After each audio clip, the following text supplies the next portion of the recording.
Unable to turn off your phone, your Android phone, whenever you press the power button and you get the Google Assistant instead of power off option. So to change that setting, you just need to go to settings, and I'll tell you the easiest way.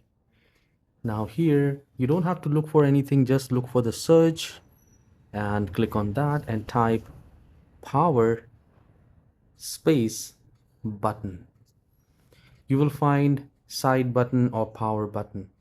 So you have got how to power off your phone, slide button, side button. So I'll click on side button, and here if you double press, the camera will open. If you long press, the power menu will come. So if it's Google Assistant or anything, you just need to select power menu. So there will be a slight change in different manufacturers. However, once you search the power button, you will be able to change the settings.